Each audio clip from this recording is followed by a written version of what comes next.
HC Verma का question number 19 बहुत अच्छा सम है, टफ सम है, जनरल डाउट रहता है।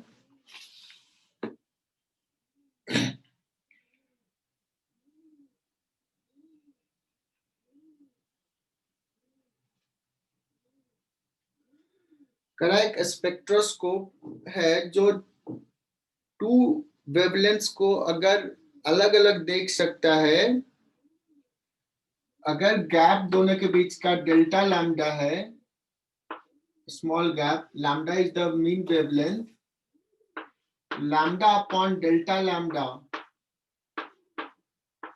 अगर 8000 तक है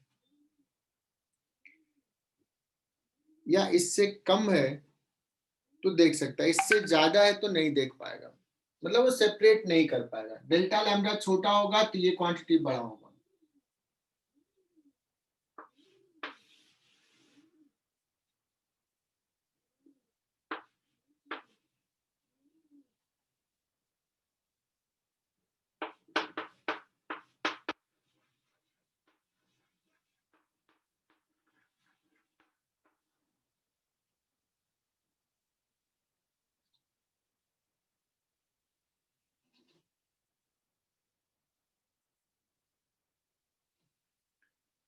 और जैसा कि मैंने बताया था, सारे सीरीज में एक फर्स्ट मेंबर होता है, फिर लिमिटिंग मेंबर होता है।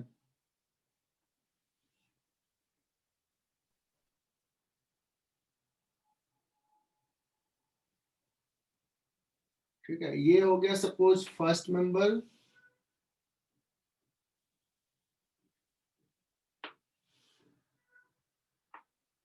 सेकेंड मेंबर और फिर ऐसे limiting member.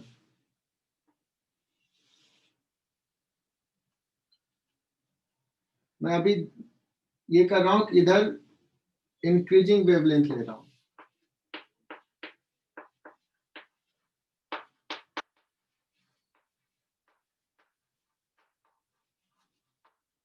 Increasing wavelength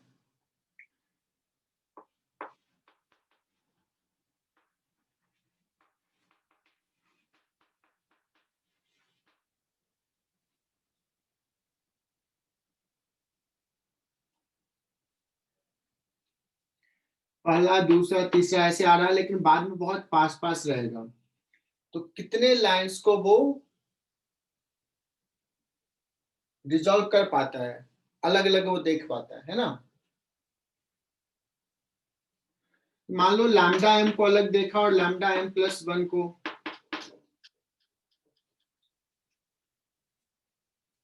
1 by lambda M minus 1 by lambda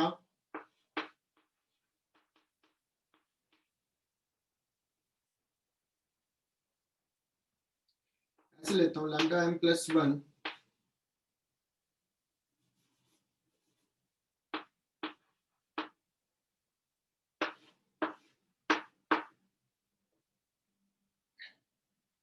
इसको ट्राई करोगे क्या?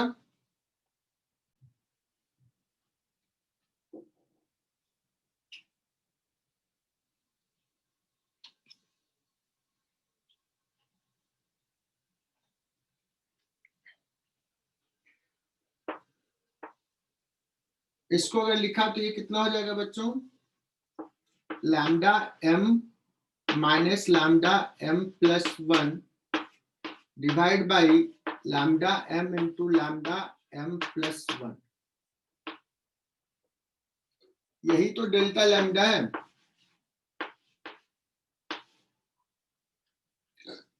डेल्टा लैम्डा अपॉन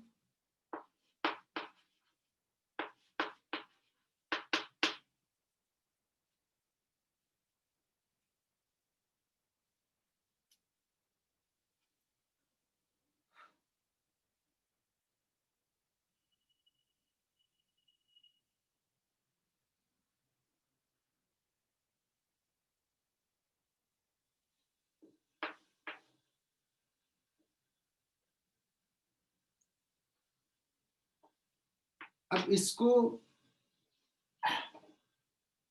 इसको क्या लिखें? लैम्डा एम और लैम्डा एम प्लस वन तो लगभग बराबर होगा बच्चों, तो क्या ऐसे लिख सकते हैं डेल्टा लैम्डा इंटू लैम्डा और 1 by lambda M plus one,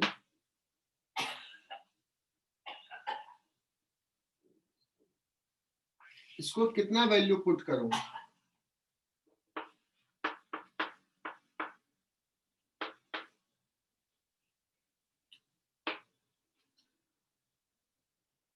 H C by lambda equal to क्या होता है -13.6 सॉरी 13.6 इंटू 1 बाई,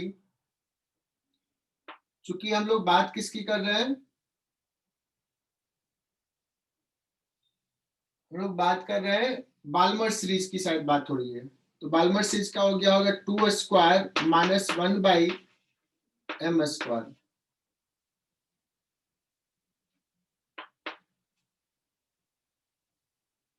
ठीक है ना?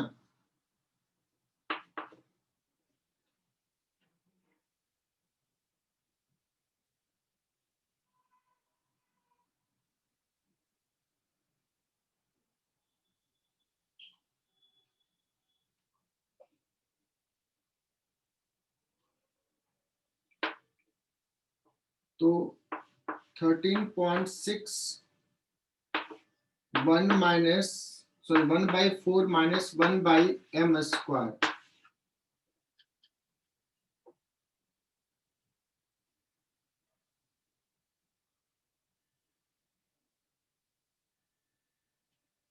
यहां तक क्लियर है? नहीं, ये तो H C by lambda divide by H C,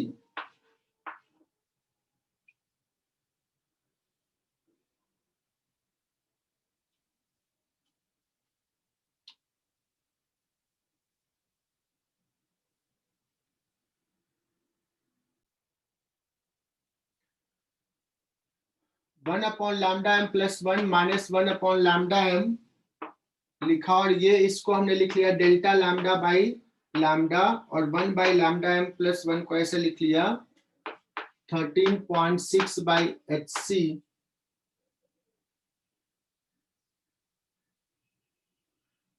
1/4 minus 1 by, ये एम स्क्वायर लिखो या एम प्लस वन स्क्वायर लिखो, कोई फर्क नहीं पड़ेगा, इसको हम नेग्लेक्ट करेंगे। 1 by lambda M plus one को क्या लिखेंगे?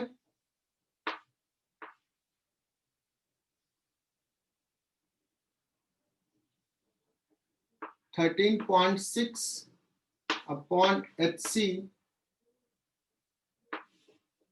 1/4 minus 1 by M plus one का स्क्वायर माइनस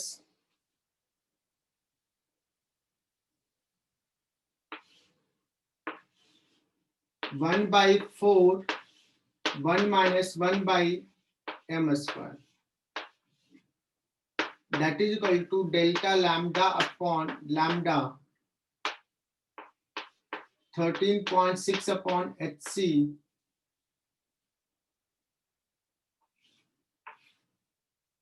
इसको थोड़ा सॉल्व करते हैं। 1/4 जाएगा, ये क्या बचेगा 13.6 अपॉन hc, ये तो जाएगा, एंड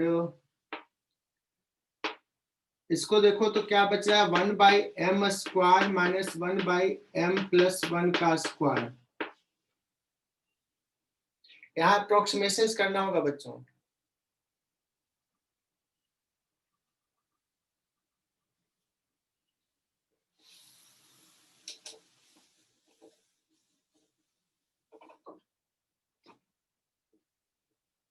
थर्टीन पॉइंट सिक्स वाला हटा दूं, m प्लस वन का square minus M square divide by M square into M plus one का स्क्वायर 13.6 जाएगा, that is equal to delta lambda upon lambda 1/4 minus 1 by M square, या 1 plus M plus one square भी लिखो।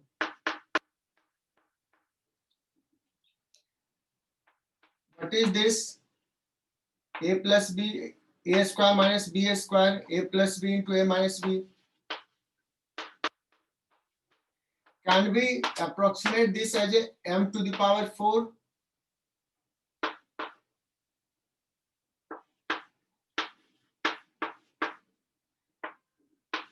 अब देखना इसके comparison में ये बहुत बड़ा होगा तो इसको जस्ट हम 1/4 माइनस लगभग 0 लिख लेते हैं, नेग्लेक्ट कर लेते हैं.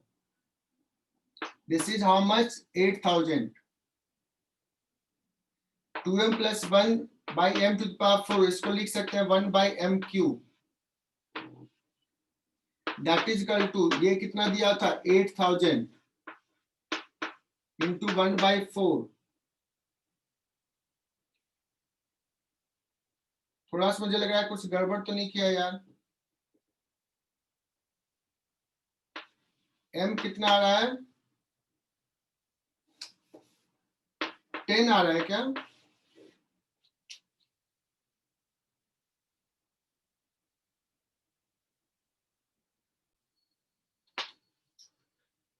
ये एग्जैक्टली 1/8000 है ना.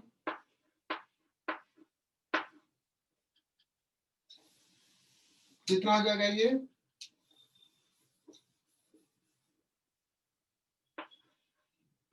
MQ is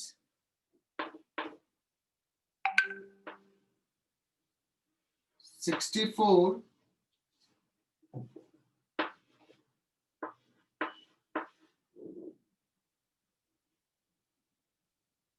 ठीक है. m is equal to around 40.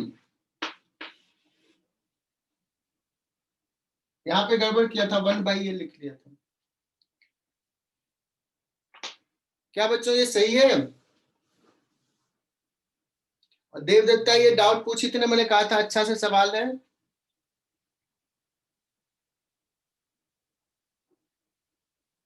श्रीतोष clear हुआ? मैंने उल्टा कर दिया था. हाँ sir. Lambda by delta lambda is 8000. ठीक है.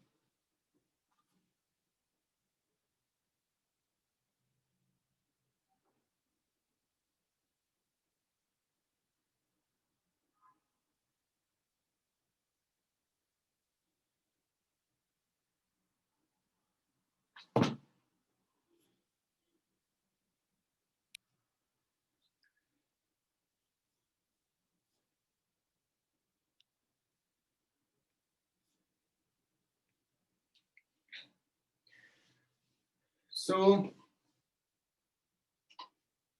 अब हम लोग एक नया टॉपिक स्टार्ट कर रहे हैं.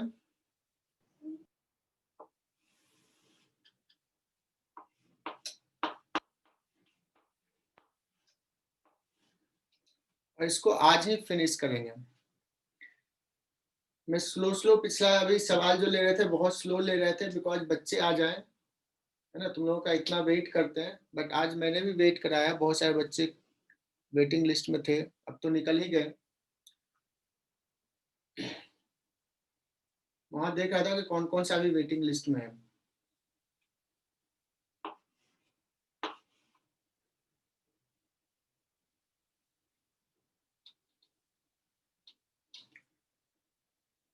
जो एक छोटा सा टॉपिक है बट कॉन्सेप्चुअल है.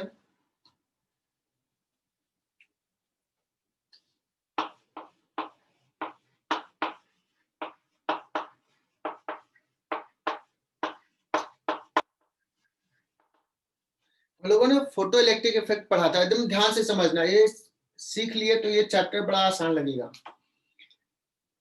फोटो इलेक्ट्रिक इफेक्ट पढ़ा था, उसमें क्या हुआ था?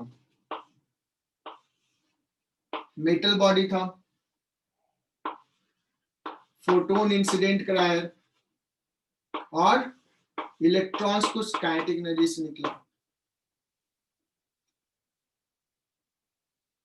इसका उल्टा सोचो, इलेक्ट्रॉन इन किया मेटल प्लेट पे और फोटो निकला, तो इसको बोलेंगे inverse process of photo electric effect.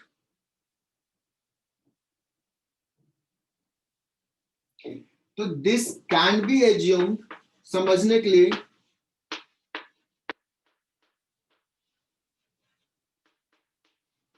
inverse process of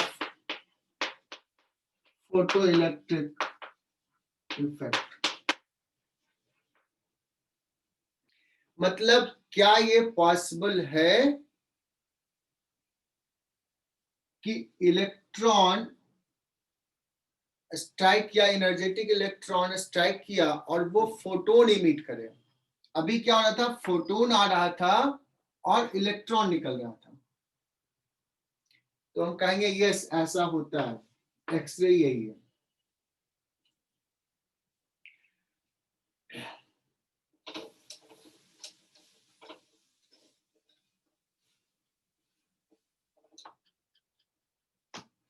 बच्चों ये जो डिस्कवरी था एक्सरे का वो एक्सीडेंटल था, कुछ और चल रहा था और डब्ल्यू.सी. रॉन्टजेन लैब में कुछ एक्सपेरिमेंट किए, दूसरे दिन आकर के देखे तो फोटोग्राफिक प्लेट साइड में रखा हुआ था, वो देखे कि एक्सपोज हो गया। तो उनको पता नहीं चला कि कैसे एक्सपोज हो गया, कहां से रे आया, कौन सा टाइप का रे है, व्हाट इज द ओरिजिन। तो उन्होंने जो सेटअप किया था कैथोड रेज ट्यूब का, तो उन्होंने कहा कि इससे निकला है। तो उनको कुछ आइडिया नहीं था कि क्यों निकला है, कैसे निकला, क्या ओरिजिन है, तो नाम कैसे दें। उन्होंने सोचा चलो अभी कुछ बहुत इंपॉर्टेंट चीज निकला है तो लिख देते हैं। तो उन्होंने क्या कहा कि जैसे मैथ में मानते हैं कि लेट्स की एक्स क्वांटिटी है, सपोज एक्स जो अननोन रहता है, तो उन्होंने लिख दिया सपोज एक्स रेज निकला है, और ये सोच के लिखा कि बाद में जब इसका ओरिजिन पता चलेगा तो फिर नाम दिया जाएगा। और with in discovery of this, with in 1 month ये इतना फेमस हो गया, इतना प्रैक्टिकल यूज में आने लगा, इतना फेमस हो गया कि जो नाम इसका पड़ा वही रह गया, है ना। And he got the Nobel prize, first Nobel prize physics का रॉन्टजेन को मिला था for the discovery of X-ray. ठीक है, बताइए रॉन्टजेन कहाँ के साइंटिस्ट थे, कौन से कंट्री के?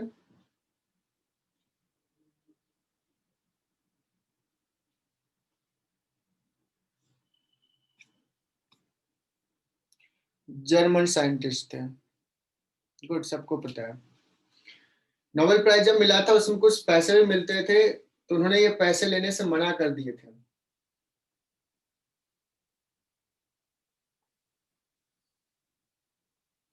क्योंकि उन्होंने कहा पैसे के लिए काम नहीं करते हैं। और फर्स्ट वर्ल्ड वॉर के बाद जर्मनी में इतनी हालत खराब हुई थी कि ऐसे साइंटिस्ट को भूखे मरना पड़ा था, पैसे की तंगी थी, पैसे नहीं थे इनके पास। तो चलो हम लोग आगे बढ़ते हैं। सो एक्सरे ये है क्या, तो मैं समझाता हूँ। ये सबसे पहले एक्सपेरिमेंटल सेटअप ही बना देते हैं।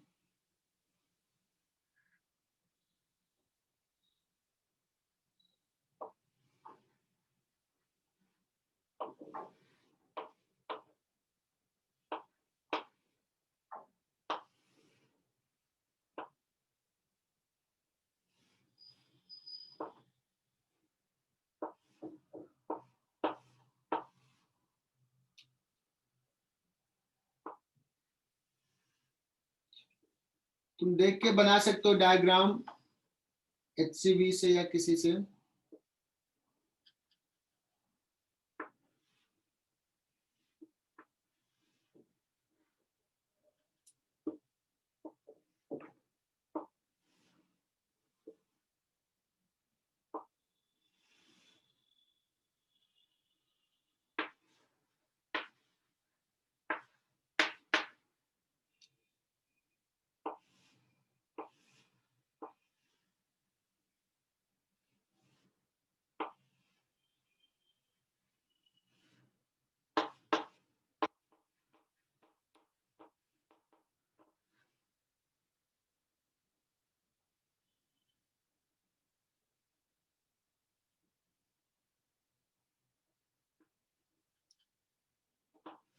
बच्चों ये डायग्राम जरूर ड्रॉ करना।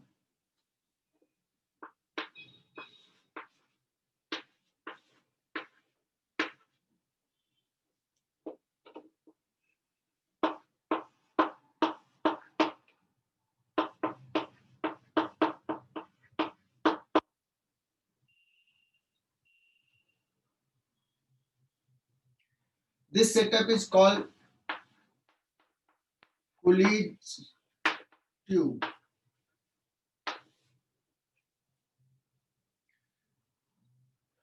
तो इसको मैं एक्सप्लेन कर रहा हूँ। Coolidge ट्यूब क्या है बच्चों? एक फिलामेंट है जिसको हाई टेम्परेचर पे ले गया और यहां से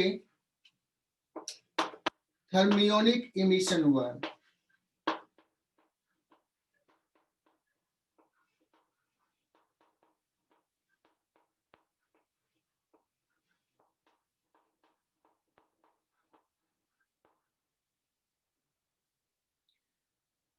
थर्मियोनिक इमिशन ऑफ इलेक्ट्रॉन्स। इसका मतलब क्या हुआ कि बहुत हाई टेम्परेचर हुआ तो इसमें इलेक्ट्रॉन्स के पास वर्क फंक्शन से ज्यादा एनर्जी हो गया, so it can come out from this. Photoelectric effect में भी इलेक्ट्रॉन्स बाहर आता है, ऐसे भी आता है। तो ऑलमोस्ट जीरो काइनेटिक एनर्जी से बाहर निकला एंड देन इसको एक्सलेट किया है, एक्सलेटिंग पोटेंशियल, इसको बोलते हैं एक्सलरेटिंग पोटेंशियल।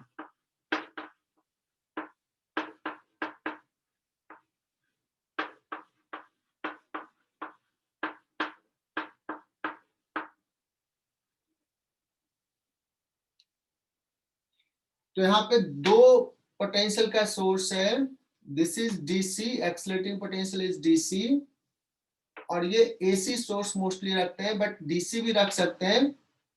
इसका मेन काम है हिट करना, इसका मेन काम है इलेक्ट्रॉन्स को एक्सलेट करना, सो यहाँ पे एसी नहीं लगा सकते। और ये इलेक्ट्रॉन्स को एक्सलेट किया, जब इलेक्ट्रॉन्स यहाँ पे हिट किया तो देखा गया कि ये बहुत सारे rays, EM waves, electromagnetic wave बाहर निकला है एंड इसको एनालाइज किया गया। सो एनालिसिस में क्या था, ग्राफ ड्रॉ कर रहा हूं, बिना ग्राफ का ये चैप्टर कंप्लीट नहीं होगा। We will start with the graph. और कहोगे सर इधर भी आपने कुछ डिजाइन बनाया है, ये क्या है, ये क्या है? तो बच्चों मटेरियल में एक स्लॉट बना दिया मेटल का, अलग अलग मेटल को यहाँ पे रखते हैं, एक्सपेरिमेंट करते हैं, अलग अलग कुछ रिजल्ट आता है। तो दिस इज स्लॉट, एक मेटल निकाला, दूसरा लगाया, तीसरा लगाया। फिर ये डिजाइन क्या है, तो ये कूलेंट को पास कराए हैं क्योंकि इसका टेम्परेचर बहुत ज्यादा हो जाता है एक्सपेरिमेंटल सेटअप में। जब एक्सपेरिमेंट कराते हैं तो टेम्परेचर मेल्ट ना हो जाए, इसलिए कूलेंट पास कराता है ना, हीट एनर्जी यहां से बाहर निकालता है। तो जो एक्सरेज आया बच्चों, इस एक्सरेज को देखा गया, इंटेंसिटी वर्सेस वेवलेंथ का ग्राफ ड्रॉ किया गया, इंटेंसिटी वर्सेस वेवलेंथ का। सो अलग अलग वेवलेंथ पे अलग अलग इंटेंसिटी आ रहा है, the graph is something like this.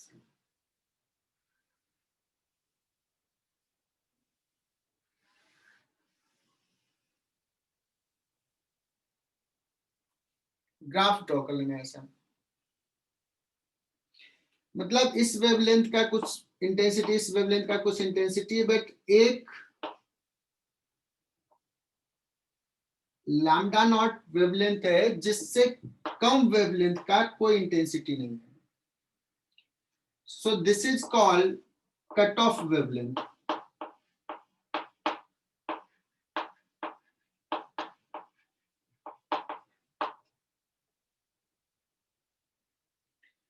फिर ऑलमोस्ट हर, इससे कट ऑफ से ऊपर हर वेवलेंथ प्रेजेंट है, लगभग अलग अलग इंटेंसिटी का, and there are certain wavelength जिसके कॉरस्पॉन्डिंग इंटेंसिटी सडनली ज्यादा है, पीक है। अभी मैंने दो देखा है, दो ने और भी हो सकता है। क्या यहां तक समझ में आई चीजें?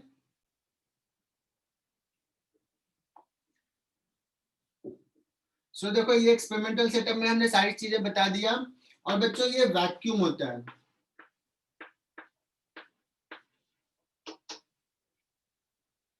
इसमें वैक्यूम में कोई एयर नहीं है, सो दैट इलेक्ट्रॉन्स अनहिंडर्ड पास करे, और वी नॉट से पास करे तो वी नॉट से यहां जाए।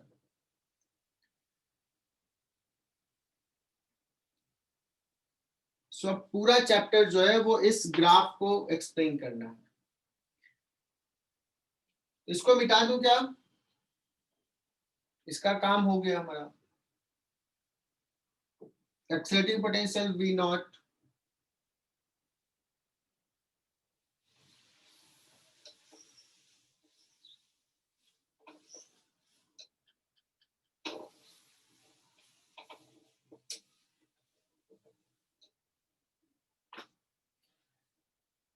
यहाँ पे ग्राफ जो देख रहे हो बच्चों, दो टाइप का एक्सरेज है। पहला लगभग कंटिन्यूअस एक्सरे मिल रहा है, तो that is called continuous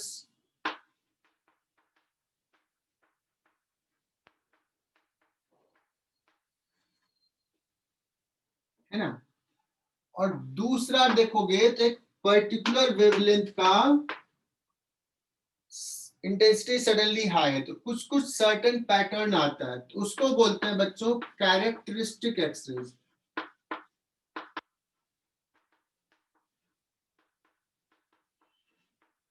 Y characteristic?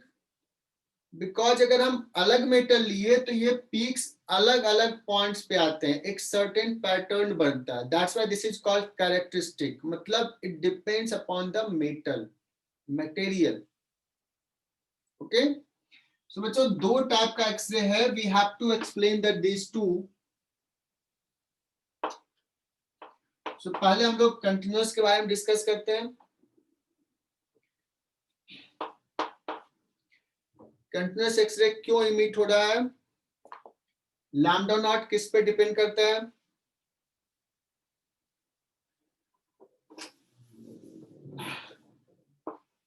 जो लैम्डा नॉट है, cut off wavelength,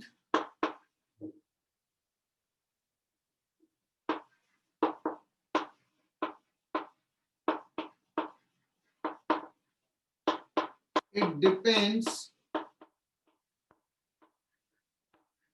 only on accelerating voltage.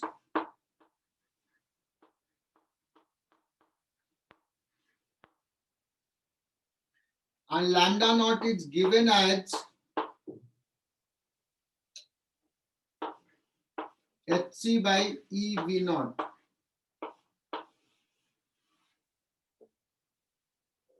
V naught is the accelerating voltage. अब सुनना इसका एक्सप्लेनेशन कंटिन्यूअस एक्सरे का।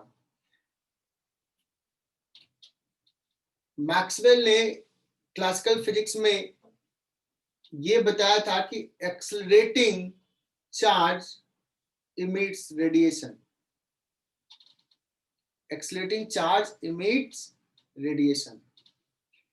अभी हमने डायग्राम मिटा दिया, तो डायग्राम में हमने इलेक्ट्रॉन्स को एक्सलेट किया था वी नॉट पोटेंशियल से, लेकिन वो जो एक्सलेशन है वो बहुत स्मॉल है।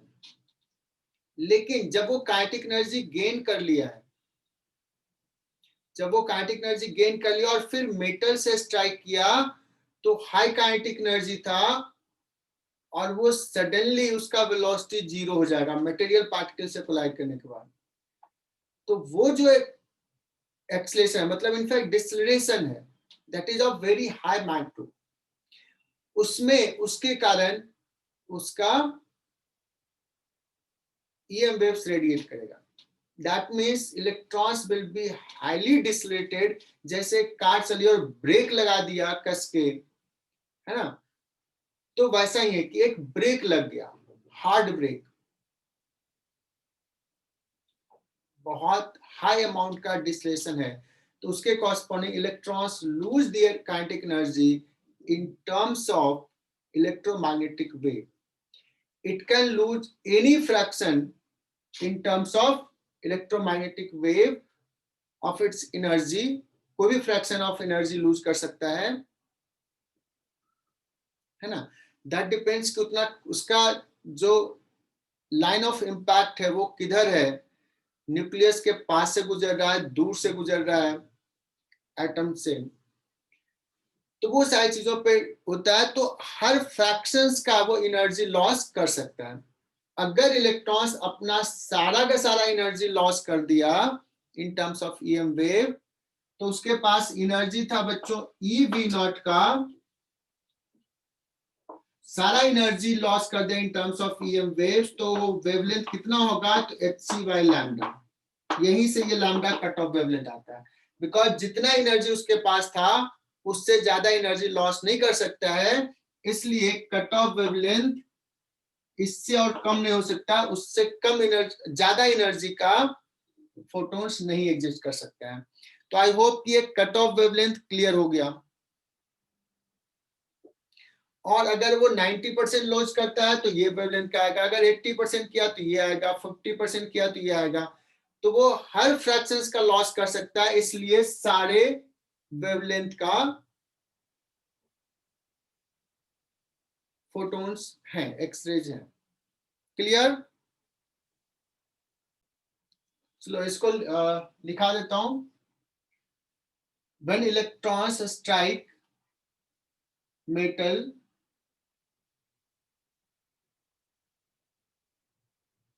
it suffers a high distillation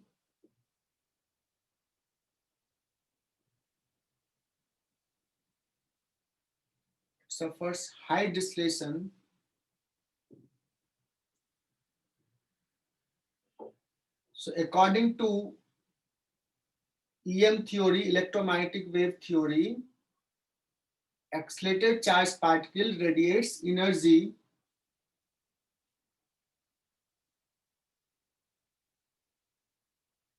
according to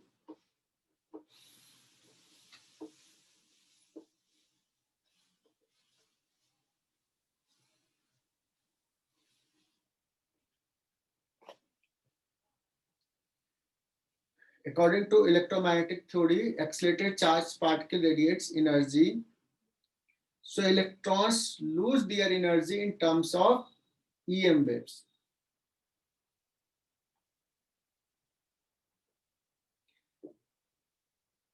हमने कहा हाई डिस्लेशन हुआ, दैट मीन्स ब्रेक लगा दिया, ब्रेकिंग रेडिएशंस कह सकते हैं इसको।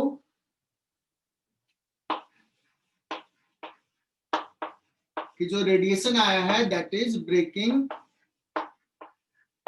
रेडिएशन। और इसी चीज को जर्मन में वर्ड यूज करते हैं ब्रेमस्टर्लन।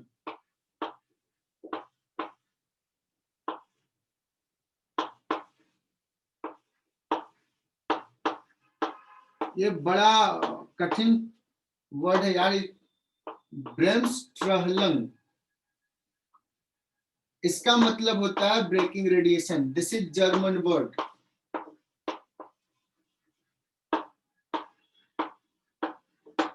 तो कभी कह सकता है कि कंटिन्यूअस एक्सरे का एक्सप्लेनेशन क्या है, तो ये है एक्सप्लेनेशन।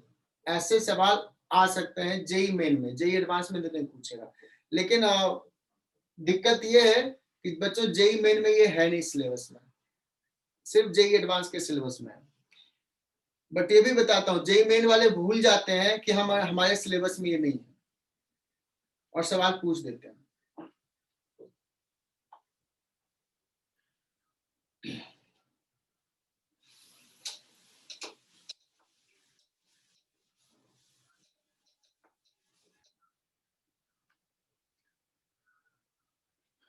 ये वर्ड बड़ा सा समझ में आ ही गया। और लिखो इलेक्ट्रॉन कैन लूज लॉस ना any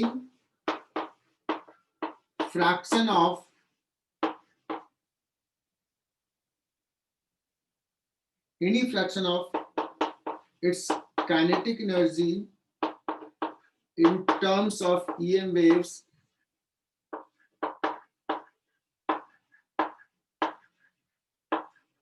so which explain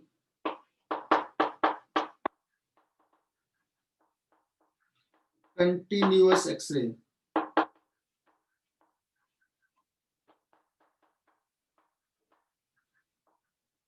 Which explains continuous X-ray. So छोटा सा सवाल दिया कि सपोज एक्साइटिंग वोल्टेज हमने कहा किलो वोल्ट के रेंज में आता है, इतना है, तो कट ऑफ वेवलेंथ कितना होगा? तो ये फॉर्मूला देख लो, 1240 वोल्ट नैनोमीटर। ये इलेक्ट्रॉन्स कट कर दिया था, Hc का वैल्यू इलेक्ट्रॉन वोल्ट होता है, यहाँ भी eV0 था, है ना? इसको देख लो तो 0.5 नैनोमीटर आ गया।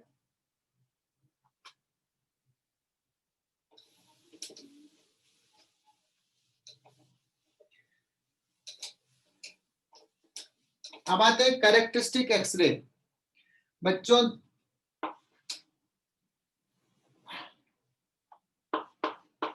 the pattern at which there are peak exits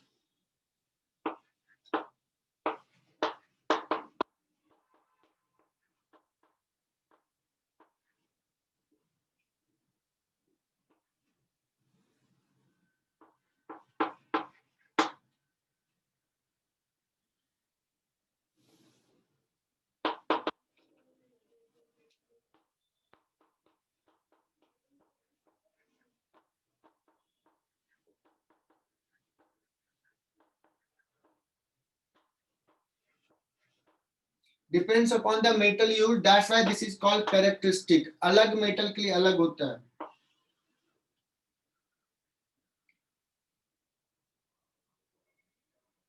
ठीक है, तो ये क्या है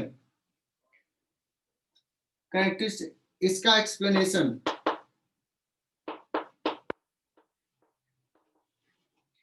बच्चों जो भी एटम बना हुआ है उसके इनर सेल में सपोज इलेक्ट्रॉन्स हैं, ये सपोज न्यूक्लियस हो गया, ये फर्स्ट n इक्वल टू 1 वाला ऑर्बिट है, ये n इक्वल टू 2 वाला ऑर्बिट है। अगर इलेक्ट्रॉन्स आया और ये इलेक्ट्रॉन्स कोलाइड किया इस इलेक्ट्रॉन से, if striking electrons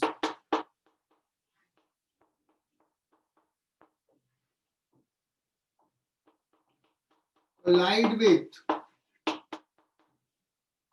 if a stacking electrons collide with inner electron और इस इलेक्ट्रॉन्स के पास एनर्जी कितना है? बहुत ज्यादा, किलो वोल्ट में है। Stacking electrons collide with inner electrons, it may knock out the electron। उसको इतना एनर्जी दिया कि वो इलेक्ट्रॉन्स को बाहर निकाल लिया, आयोनाइज कर दिया। सो बच्चों यहां से इलेक्ट्रॉन्स बाहर आ गया, इनर वाले electrons. So vacancy is created in the lower energy level. तो लिखो नीचे, this implies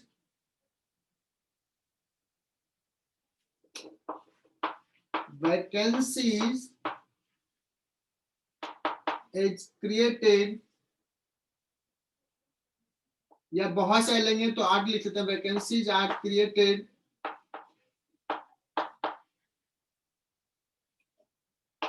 in lower energy level. Vacancy are created in lower energy level।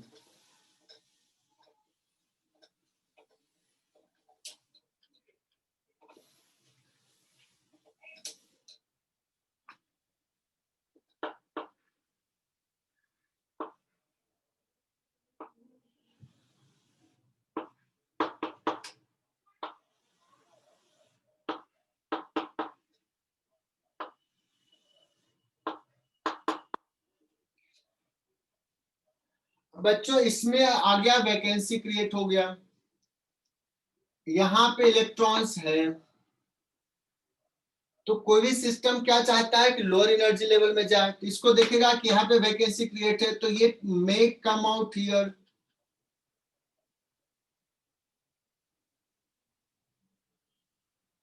या हो सकता है कि यहाँ वाला इलेक्ट्रॉन जो है इसको दिखा कि ये यहाँ वैकेंसी है, इसको दिखने से पहले ये दिखा, तो ये भी आ सकता है।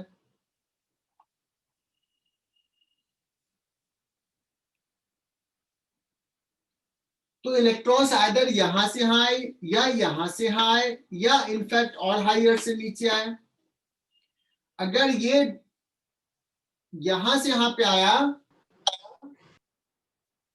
तो एक वेवलेंथ इमिट करेगा सर्टेन, ये कह चुकी हमने बोर्ड्स मॉडल में पढ़ चुके हैं, वही कॉन्सेप्ट है। तो बच्चों ये इसको बोलते हैं के सेल। अगर वैकेंसी के सेल में है तो इलेक्ट्रॉन्स एल सेल से आ सकता है, इलेक्ट्रॉन्स एम सेल से आ सकता है या हायर से आ सकता है। अगर इलेक्ट्रॉन्स एल सेल से के सेल में जंप किया तो जो वेवलेंथ निकलेगा उसको बोलते हैं लैम्डा के अल्फा, क्योंकि के सेल में गया। अगर इलेक्ट्रॉन्स एम सेल से के सेल में जाएगा उसके कॉरस्पॉन्डिंग जो वेवलेंथ आएगा उसको क्या बोलेंगे? अभिषेक अहिराव, ये फॉर्मेट समझ में आया तो बताओ।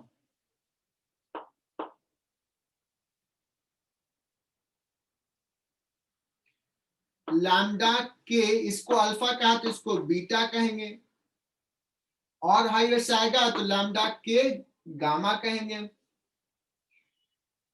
तो अगर किसी एक एटम में वैकेंसी यहां क्रिएट है तो आइदर यहां से आएगा या यहां से आएगा, दोनों नहीं होगा। ओके, तो इसके कॉरस्पॉन्डिंग आ जाए लैम्डा के अल्फा हमने कहा। अगर यहां से आएगा तो लैम्डा के बीटा होगा। और मैं छोटा सा सवाल पूछता हूं आदित्य सूर्यवंशी से,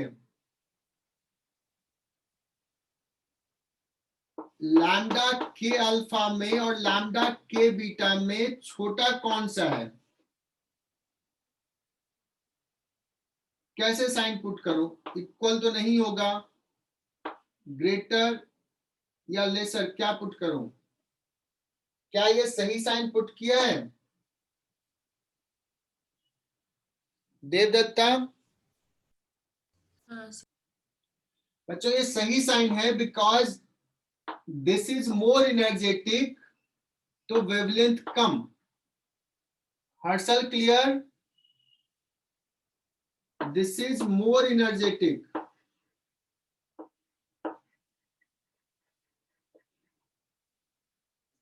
तो this sign is perfectly correct.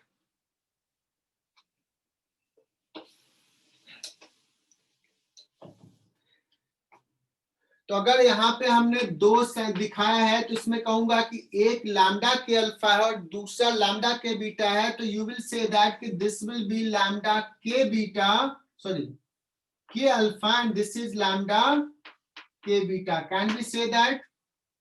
अगर दो है, मैंने कह दिया इसमें एक लैम्डा के अल्फा एक लैम्डा के बीटा है, तो ये रहेगा लैम्डा के बीटा इधर है। क्लियर? और एक और चीज बच्चों यहां देखना, ये हमने यही दिखाया लैम्डा के अल्फा और लैम्डा के बीटा। एक और चीज, इंटेंशनली हमने इसका पीक जो है थोड़ा कम बनाया और इसका पीक थोड़ा ज्यादा बनाया है, ऊपर हाई लेवल तक ले गया है। इंटेंशनली हमने ये ड्रॉ किया था। मतलब यहाँ पे अगर वैकेंसी क्रिएट हुआ है तो यहाँ के इलेक्ट्रॉन्स के आने की प्रोबेबिलिटी ज्यादा है कंपेयर टू इस इलेक्ट्रॉन्स की, इसलिए यहां से यहां वाला ज्यादा होगा इंटेंसिटी कंपेयर टू यहां से यहां वाला। Is it clear? This is experimental fact, और एकदम ध्यान से सुनना। अब अगर मान लो इलेक्ट्रॉन्स यहां से यहां आ गया बच्चों, तो वैकेंसी यहां क्रिएट हो जाएगा। यहां से अगर यहां पे आ गया वैकेंसी, यहां पे अगर वैकेंसी क्रिएट हुआ तो यहां से आ सकता है। तो अगर यहां से यहां पे आएगा, एल सेल में आएगा, तो इसको नाम क्या दूं? लैम्डा एल अल्फा नाम दूं क्या? अगर हायर से यहाँ पे आता है तो इसको क्या दूंगा, लैम्डा एल बीटा। तो आई होप कि नोमेनक्लेचर क्लियर हो गया होगा।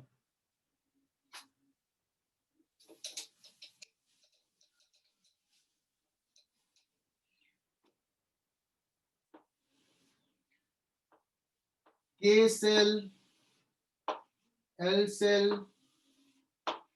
एम सेल, ऐसे लिख लो। यहां से यहां अगर ट्रांसफर होता है इलेक्ट्रॉन्स तो इसको बोलते हैं लैम्डा के अल्फा। यहां से यहां आता है तो इसको बोलते हैं lambda K beta and lambda के गामा, काइंड ऑफ थिंग। यहां से यहां आया, एल में आया लैम्डा एल अल्फा, यहां से यहां आया लैम्डा एल बीटा, यहां से यहां आएगा तो lambda M alpha and so on.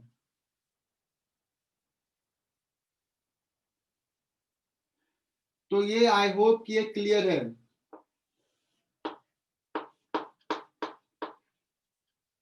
This is the way nomenclature ऐसे दिया गया है।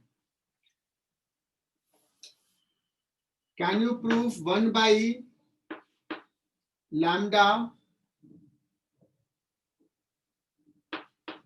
के alpha plus 1 by lambda L alpha that is equal to 1 by lambda L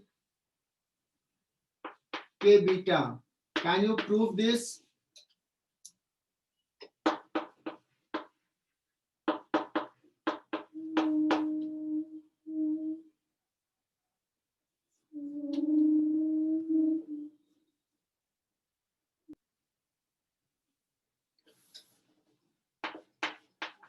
Energy of L cell minus energy of K cell that corresponds to Hc upon lambda K alpha.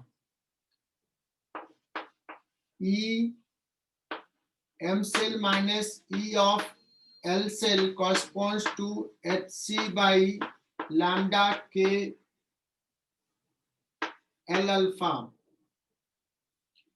अगर ये दोनों को add कर दिया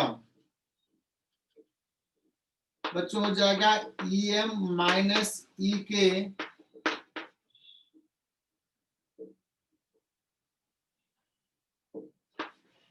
H C by lambda L alpha plus, और इसको लिखेंगे H C by lambda K beta.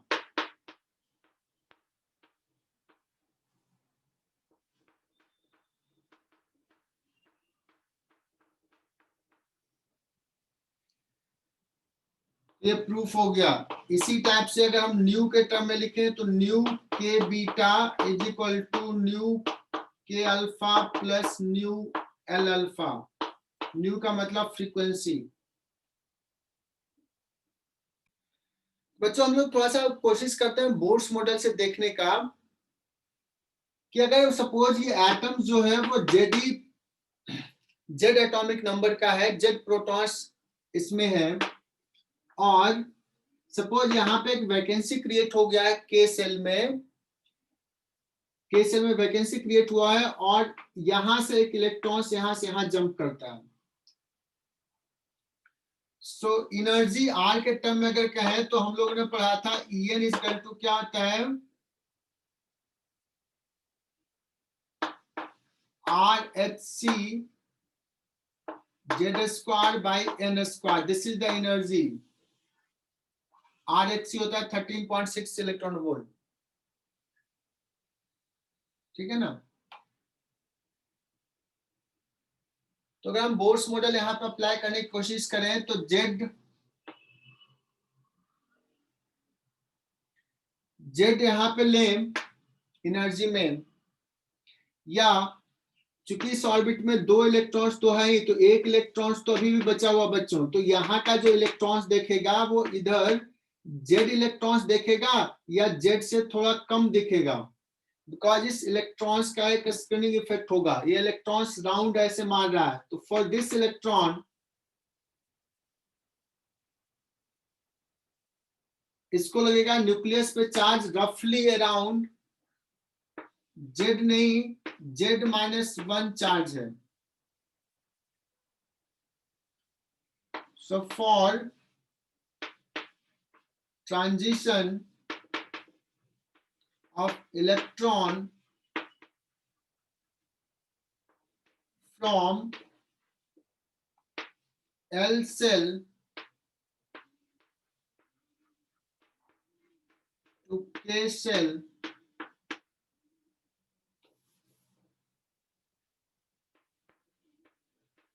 charge on nucleus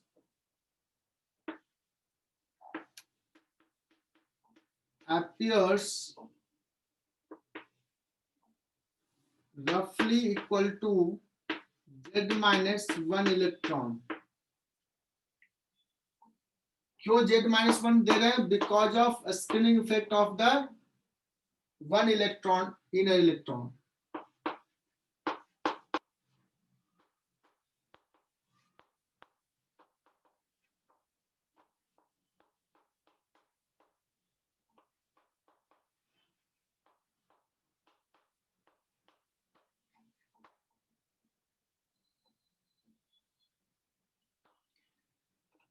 कितना का आएगा? डेल्टा ई क्या आ जाएगा? अगर हम लोग लिखें तो लिखेंगे RH(Z-1) का स्क्वायर, दिस माइनस दिस करोगे तो अपने आप आ जाएगा 1 - 1/4, that is equal to 3/4 RH(Z-1) का स्क्वायर. अगर हम लोग फ्रीक्वेंसी की बात करें तो डेल्टा ई हो जाएगा H new, H cancel, so new, और ये कौन सा न्यू है? के अल्फा है. New K alpha is equal to H जाएगा 3RC/4 Z-1 का square.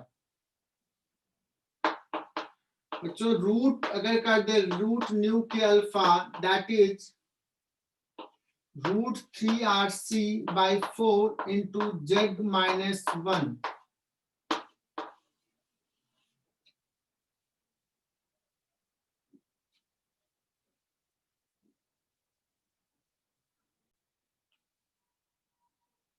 Root nu K alpha equal to A Z-B. ये मोर्सलेस लॉ था, लेकिन उनको Z क्या था उनके लिए? What was Z? एक्चुअली मोर्सले से पहले पीरियोडिक टेबल जो बनाए थे वो मेंडलिफ ने बनाया था, और मेंडलिफ ने पीरियोडिक टेबल किसके बेसिस पे बनाया था?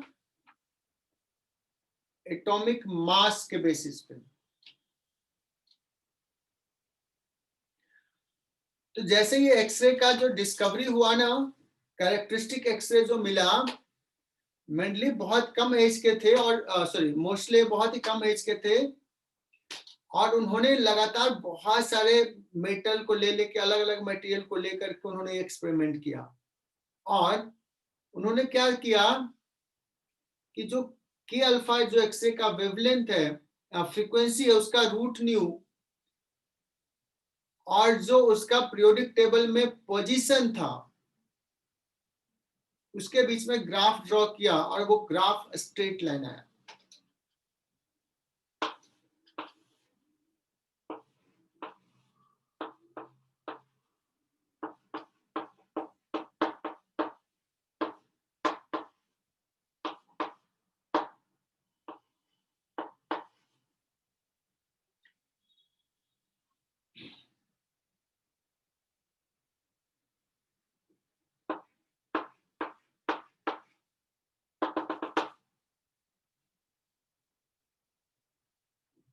ये जो स्ट्रेट लाइन ग्राफ आया तो उन्होंने बताया कि ये फॉर्मूला आया, और फिर कहा कि ये जो जेड आ रहा है, जो पोजीशन आ रहा है, ये एक्चुअली एटम का कुछ कैरेक्टरिस्टिक है, एटम का मेन चीज है, इस पे ही उसके बहुत सारे प्रॉपर्टीज डिपेंड करेंगे.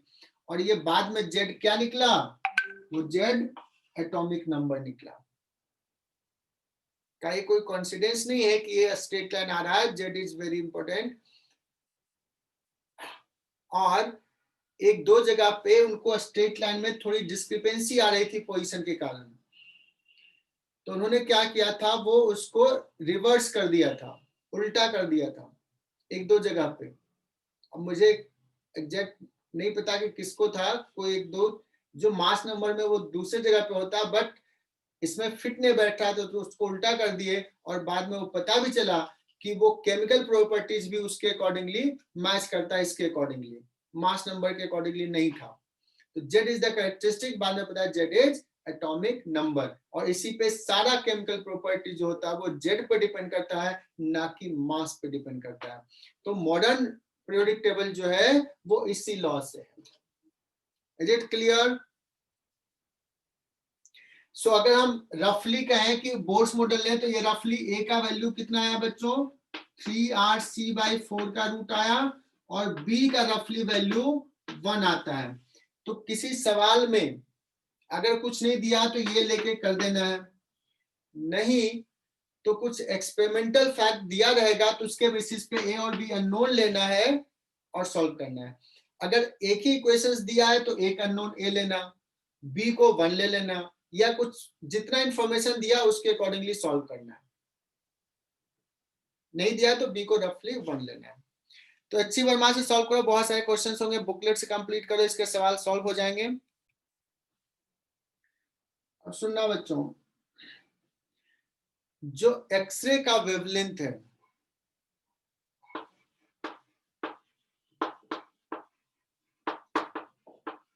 wavelength of X-ray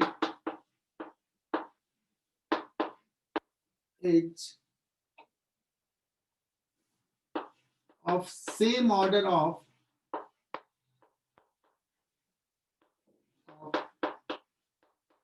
interatomic distance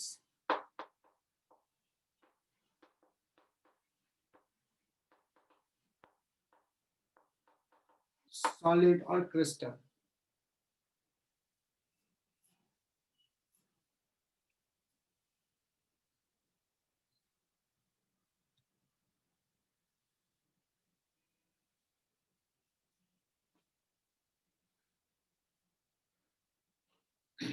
थोड़ी सी मैं बात करता हूं, अगर कोई लाइट वेव, जो हम विजुअल लाइट की बात करते हैं, वो किसी मीडियम से पास करता है, उसका एक रिफ्रैक्टिव इंडेक्स होता है।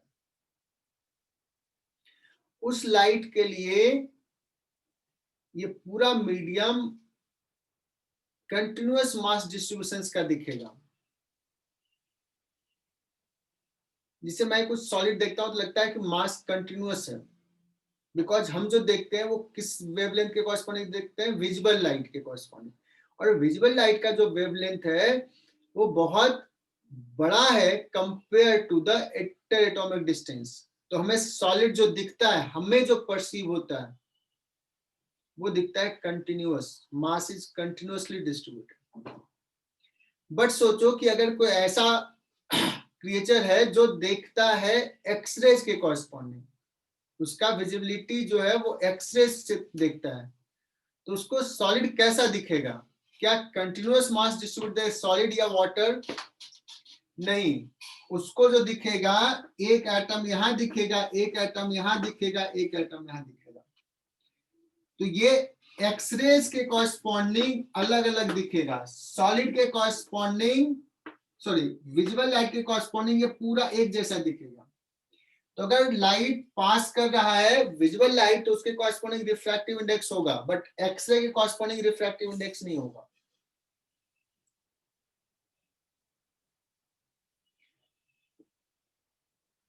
तो बच्चों एक्सरेज अगर हम क्रिस्टल पे इंसिडेंट कराए तो एक्सरेज क्या होता है, यहां से स्कर्टेड हो जाता है।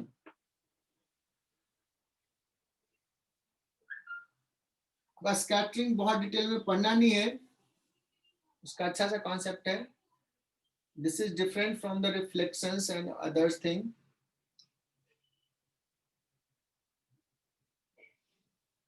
एक एक्सरे आए, ये एटम से स्कैटर्ड हो गया ऐसे, और एक इससे स्कैटर्ड हो गया, मतलब ये एक प्लेन हो गया और एक दूसरा प्लेन हो गया। सो एग्जैक्टली ये प्लेन बनाता है। क्रिस्टल में एरे ऑफ एटम्स है, एक अरेंज है एक पर्टिकुलर वे में, सो देयर आर प्लेन। तो फर्स्ट प्लेन से डिफ्रैक्शन हुआ, स्कैटर्ड हुआ, सेकंड प्लेन से स्कैटर्ड हुआ, फिर ये जो लाइट वेव है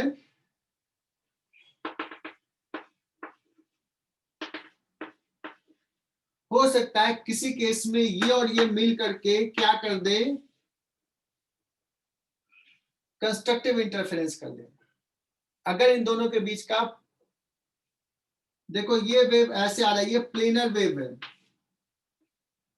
तो यहां और यहां का फेज सेम है, और जब ये गया तो यहां और यहां के बीच में फेज डिफरेंस हो जाएगा, बिकॉज ये इतना एक्स्ट्रा चला है। तो ये कितना एक्स्ट्रा चला गया, मान लो ये डिस्टेंस, इंटर एटॉमिक डिस्टेंस या प्लेन के बीच का डिस्टेंस b है, ये एंगल थीटा है बच्चों, तो ये कितना हो जाएगा, थीटा ये नहीं लेते, एक सेकेंड, थीटा जो है वो भी ये ले रहा हूं। अगर ये थीटा लिया तो ये आ जाएगा, ठीक है, ये थीटा ले रहा हूं, जो फॉर्मूला में यही थीटा है,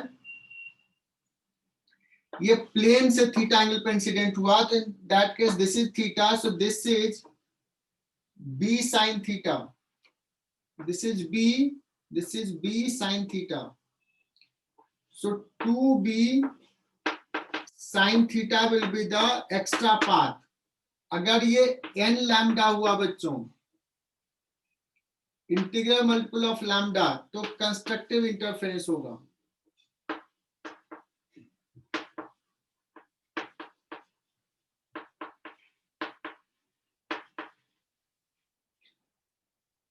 और दो प्लेन के बीच का जो डिस्टेंस है b, और ये जो था कि प्लेनर होगा, ये ब्रैग्स नाम के साइंटिस्ट ने बताया था, इसलिए इसको बोलते हैं ब्रैग्स लॉ।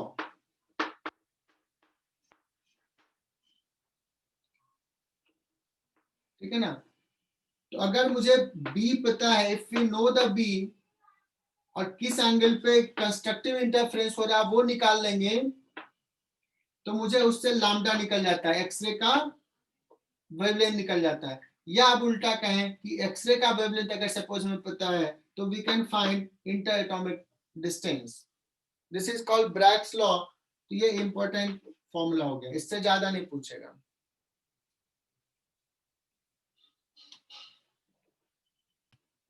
पूरा थ्योरी कंप्लीट कर दिया। एक होता है बच्चों हार्ड एक्सरे, और एक को बोलते हैं soft x ray.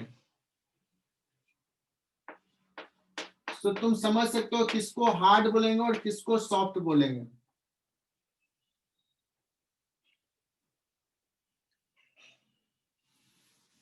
Ritujit, hard x ray किसको बोलेंगे, स्मॉलर वेवलेंथ को या ग्रेटर वेवलेंथ को?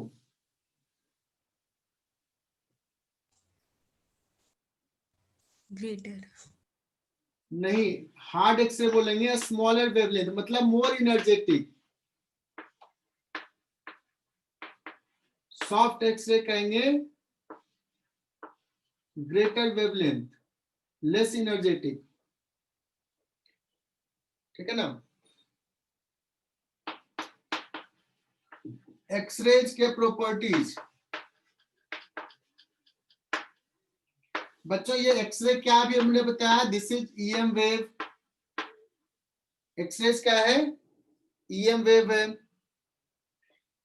Is it deflected by electric और magnetic field?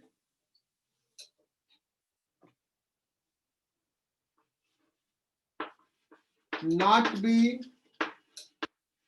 reflected by electric and magnetic field।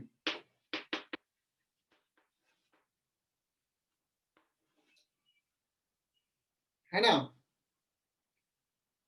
Because ये चार्ज पार्टिकल, ऐसे कैथोड रेज डिफ्लेक्ट हो जाता है। कैथोड रेज क्या है, stream of electrons, charge particle का इलेक्ट्रिक फील्ड से पास कराएंगे तो डिफ्लेक्ट हो जाएगा, मैग्नेटिक फील्ड से पास कराएंगे, मैग्नेटिक फील्ड के से किसी एंगल पे होगा तो वो डिफ्लेक्ट हो जाएगा। It will have high penetrating power,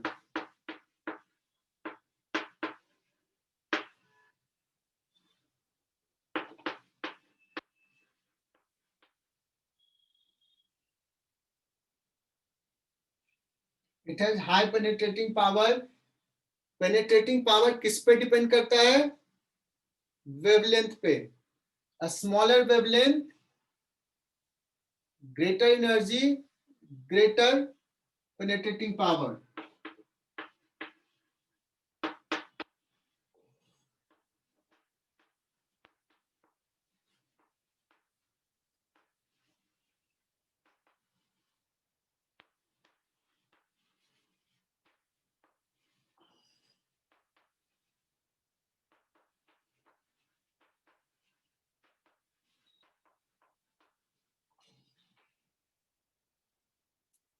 that's why ये ओपेक बॉडी से पास हो जाता है, दैट्स वाई इसका मेडिकल यूज है, जो तुम लोग जानते हो, एक्सरे कराते हो, है ना।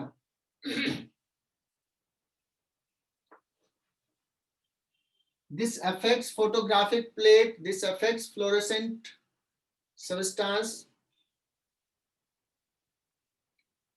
ठीक है, तो ये सारी चीज देख लोगे अच्छी वर्मा, या तुम्हारे बुकलेट में कुछ कुछ प्रॉपर्टीज है, you can just read once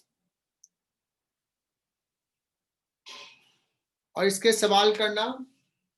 सवाल मोस्टली हो जाएंगे तो हम लोग डाउट सेशन में बाकी सवाल करते हैं।